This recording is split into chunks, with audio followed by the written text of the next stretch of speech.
Assalamualaikum warahmatullahi wabarakatuh. Selamat bertemu kembali dengan saya Slamet Mulyanto dalam video pembelajaran mekanika teknik. Pada kesempatan kali ini saya akan membahas tentang soal menggambar bidang gaya lintang, bidang momen pada konstruksi balok Gerber dengan dua sendi dengan beban merata dan beban titik. Namun sebelumnya jangan lupa yang belum subscribe untuk subscribe terlebih dahulu, dan monggo nanti untuk bisa like, share, and komen ya. Dan mari untuk lebih jelasnya kita simak video pembelajaran berikut ini. Jadi diketahui sebuah balok Gerber ABCD dengan sendi-sendi atau engsel itu di titik S1 dan S2 diminta untuk menentukan reaksi tumpuannya. Kemudian yang kedua diminta untuk menggambar bidang gaya lintang atau bidang D, dan diminta untuk menggambar bidang momen atau bidang M. Soalnya seperti ini. Jadi ini balok Gerber, ini sendinya ada dua, S1 dan S2. Ini ada beban meratanya di bentang AB, dan ini ada beban titiknya di tengah di titik E ini, P sebesar 4 ton. Kemudian beban meratanya di bentang CD juga ada Q 2 ton meter sepanjang 10 meter. Nah, untuk memudahkan perhitungan sehingga saya buat gambar pertolongan seperti ini. Jadi ini di pas sendinya saya garis seperti ini. Kemudian ini beban P-nya ditaruh di tengahnya sesuai dengan soalnya. Kemudian ini dari bawah ini adalah RS1, di sini adalah RS2. Kemudian kalau di bentang ABCD kita gambarkan di bawahnya seperti ini, lurus ya. Kemudian ini di bentang AB ini ada beban meratanya. Kemudian di engsel sendinya ini di sini ada beban RS-nya sekarang membebani di bentang ABS gitu ya. Begitu juga yang di bentang S2CD, maka beban RS2-nya sini akan menjadi beban di bentang SCD ya. Nah, untuk lebih jelasnya penyelesaiannya seperti ini. Jadi kita hitung bagian yang S1, S2. Kenapa? Ini karena ada dua yang belum diketahui sehingga bisa dihitung. Tetapi kalau di bentang sini kan ada tiga yang belum diketahui sehingga belum bisa dihitungnya. Kita hitung yang bagian S1, S2 terlebih dahulu. Nah, jumlah M di titik, jumlah gaya di titik S2 sama dengan 0, maka semua gaya itu jaraknya dihitung terhadap titik S2. Jadi yang kita lihat bagian S1, S2 dulu ini di sini, atau S1, S2 di sini. Kalau saya sudah menulis sigma M di titik S2 sama dengan 0, maka semua gaya dihitung jaraknya terhadap titik S2 ini ya. Kita hitung yang paling jauh dulu, RS1 ya.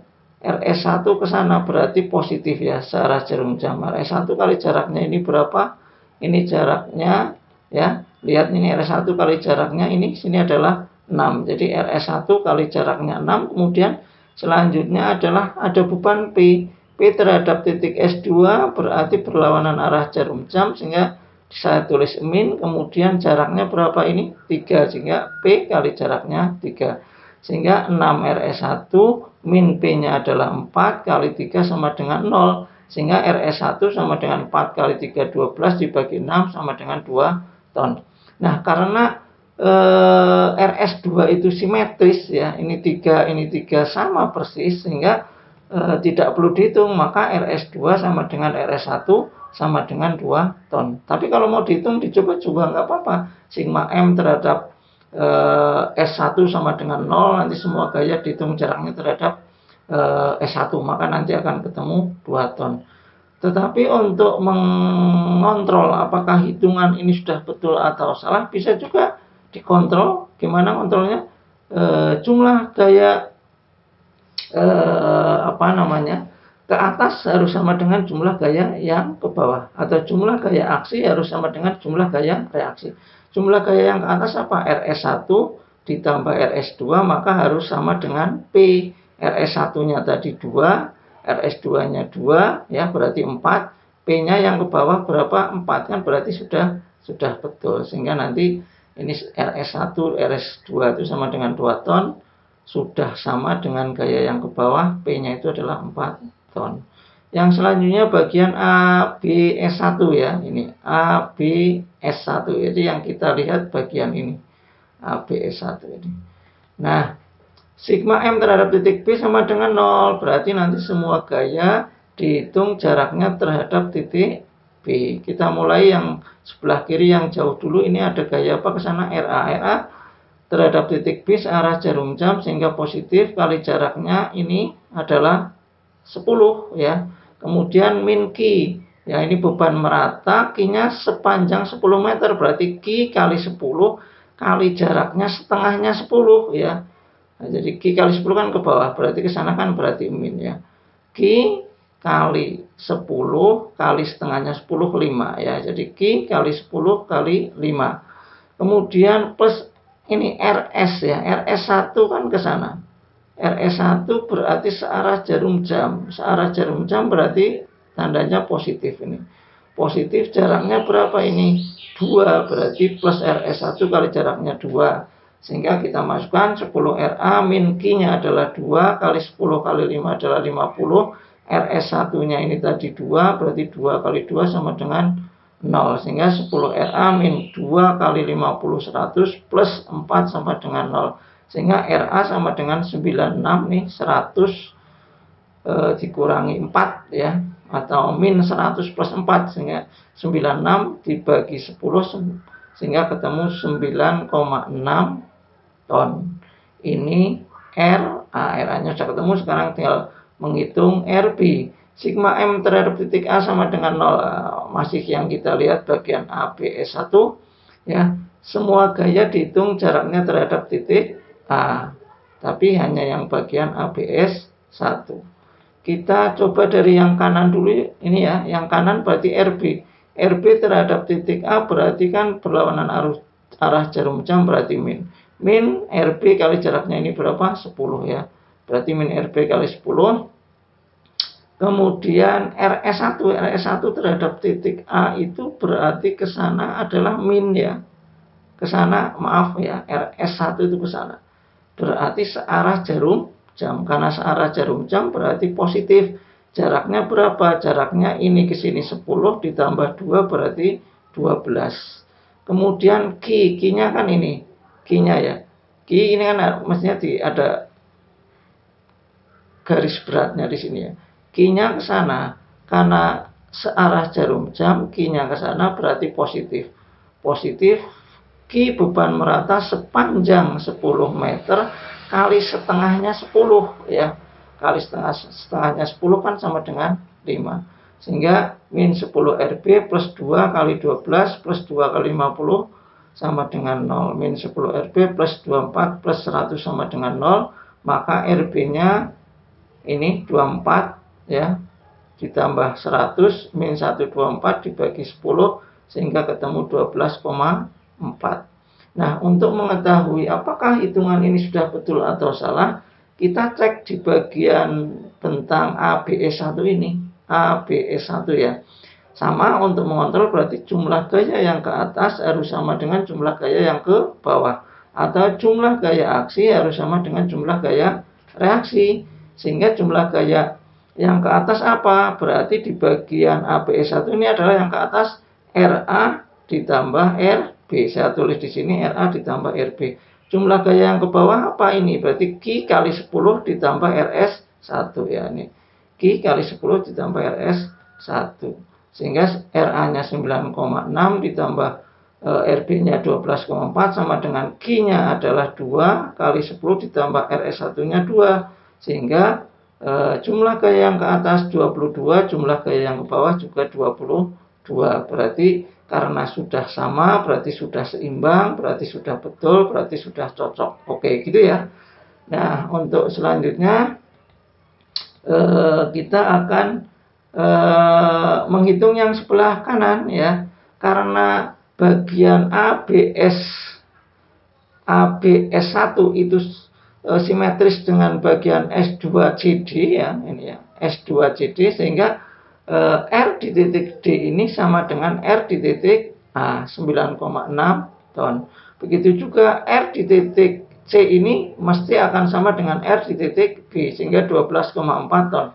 sehingga tidak perlu dihitung. Tapi kalau mau dihitung silahkan, nanti pasti akan hasilnya sama ya.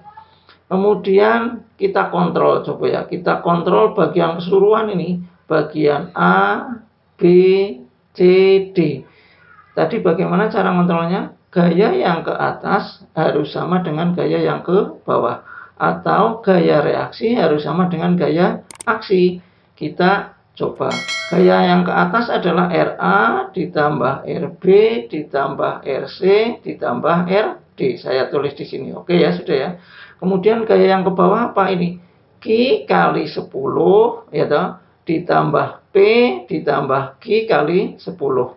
Atau kalau saya sederhanakan menjadi Q kali 10 kali 2, karena Q kali 10-nya itu ada 2, bagian AB dan bagian CD, ditambah dengan P. Oke, kita masukkan 9,6 ditambah 12,4 ditambah 12,4 ditambah 9,6 sama dengan Q-nya 2 kali 10 kali 2, 20, ditambah P-nya adalah 4. Sehingga ketemunya adalah 22 ditambah 22 sama dengan 40 ditambah 4. Atau sama dengan jumlah gaya yang ke atas 44, jumlah gaya yang ke bawah juga 44. Jumlah gaya aksi 44, jumlah gaya reaksi 44. Karena sudah seimbang, berarti hitungan ini adalah sudah betul. Nah, selanjutnya kita akan menghitung momen ya. Nah, kita menghitung momen maksimum pada bentang AB ini, pada bentang AB atau nanti sama dengan bentang CD. Maka di sini kita potong, di sini ya beban meratanya kita ibaratkan di sini adalah di titik X. Kita tidak tahu jaraknya, kita umpamakan jaraknya adalah X. Sehingga M di titik X ini, M di titik X ini adalah RA ya, RA kali jaraknya X ya, RA kali X kali jaraknya setengah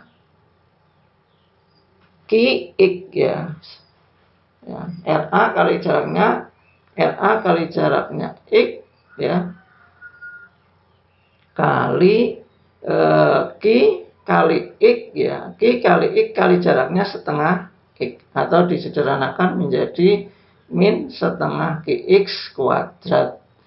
Itu jadi asalnya tadi RA kali jaraknya X kali Q kali X kali setengahnya X, gitu ya, disederhanakan menjadi RA kali X min setengah QX kuadrat.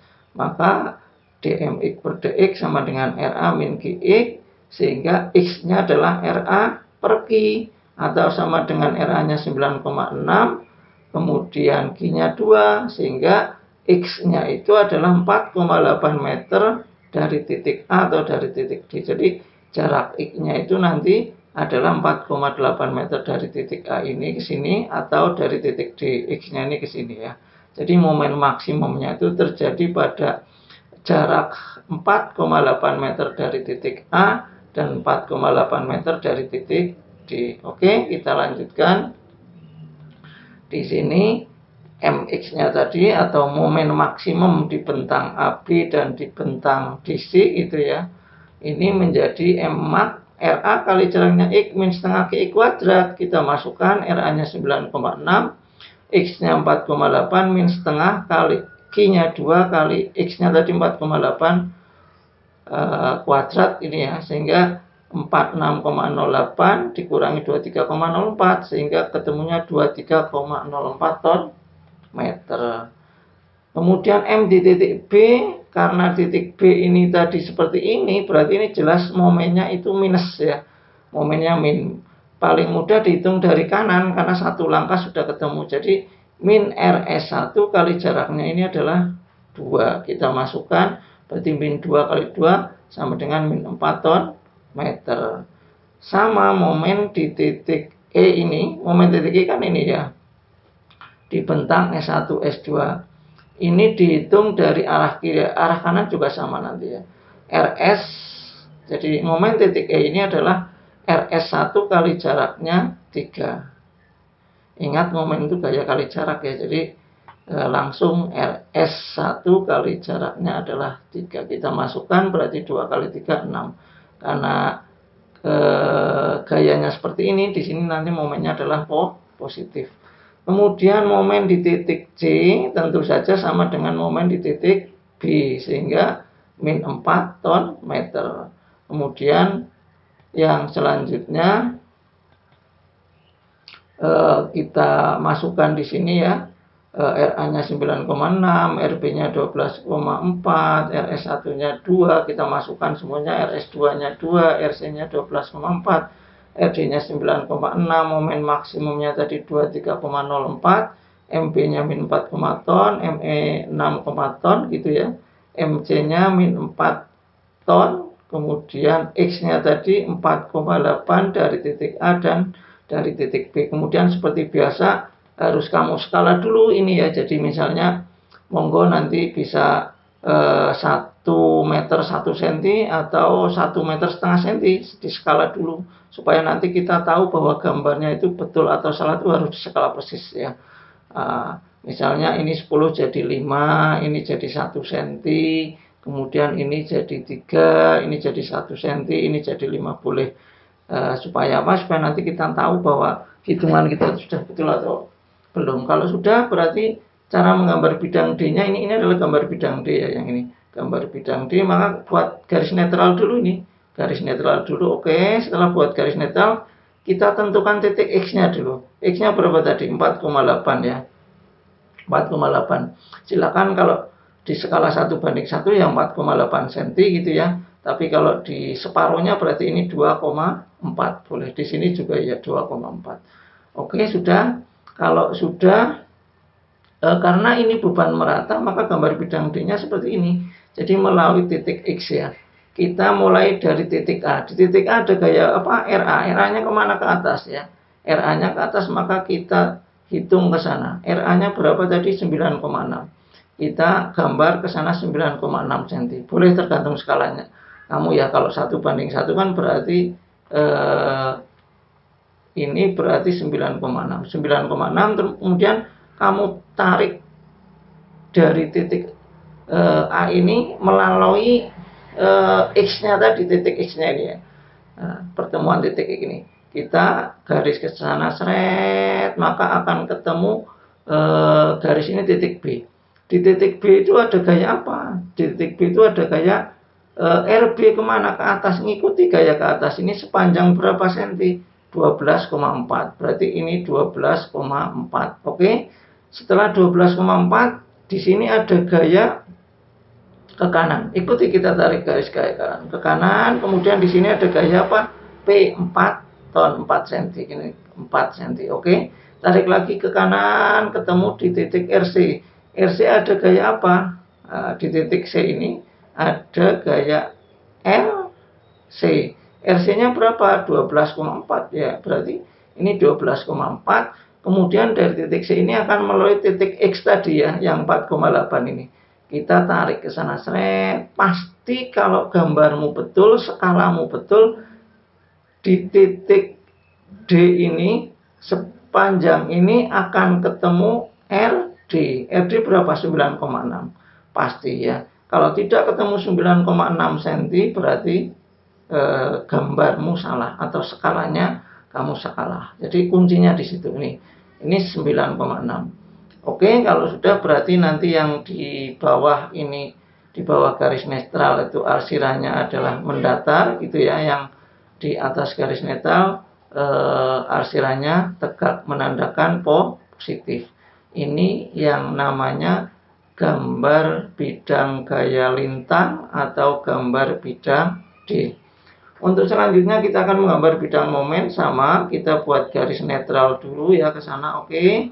Karena di titik A ini 0 ya. Momen titik A 0 kan 0 ya gitu. Kemudian momen maksimum di bentang AB tadi kan emak ini ya. Emak ini 23,04. Karena positif berarti kan gambarnya di bawah. Silakan, karena terlalu besar ini boleh dibagi 2. Ya, 23 dibagi 2, ketemunya nanti di sini. Ya, kemudian kita tentukan momen titik B itu min. Min kan berarti di atas. Ini kan titik B, ini min di sini ya. Nah, di bentang AB ini kan bebannya merata, sehingga garis momennya adalah parabola. Sehingga kita buat ini ke sini dulu, ini parabola, ke sana di momen maksimumnya di sini tadi 23,04. Jadi ini parabola, di garis ke sana seret. seret ketemu titik B, ini momennya min. Kemudian dari titik B ini akan melalui sendi kita tarik. Karena ini bebannya titik, ya pakai garisan lurus ini. Seret melalui titik sendinya ini pasti akan ketemu di sini. Oke, kalau ketemu di sini di titik E ini ya. Kemudian ini pasti akan ketemu momen di titik E positif. Berapa tadi momen titik E? 6. Pasti di sini akan ketemu 6 cm kalau skalanya 1:1. Kalau skalanya dibagi 2 berarti ini ketemu 3. Oke, dari sini ditarik karena beban titik melalui sendi S2 di sana. Kita tarik ke sana. Seret, pasti akan ketemu di sini. Oke, kalau sudah ketemu di sini, kita tentukan tadi di X sama dengan 4,8 di jarak ini ya, momen maksimum ini. Ini adalah M-nya tadi berapa? 23,04 ini. 23,04 ditentukan titiknya dulu. Skalanya 1:1 atau tadi dibagi 2 terserah. Baru ini karena bebannya merata, ini adalah parabola ke sana. Seret akan ketemu seperti ini. Ini adalah gambar bidang momennya. Yang di bawah garis netral berarti momennya positif, yang di atas negatif. Yang positif arsirannya adalah tegak, yang negatif adalah arsirannya mendatar. Ini gambar bidang momen, yang ini gambar bidang gaya melintang. Jadi sangat mudah seperti itu, sehingga mekanika teknik itu bisa kita cek kontrol baik di analitisnya maupun di grafisnya gitu ya.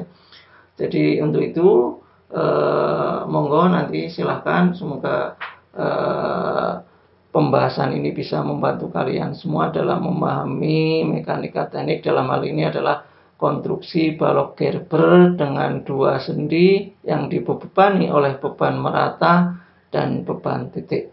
Jangan lupa yang belum subscribe untuk subscribe, like, and comment. Dan selamat bertemu kembali pada video berikutnya. Wassalamualaikum warahmatullahi wabarakatuh.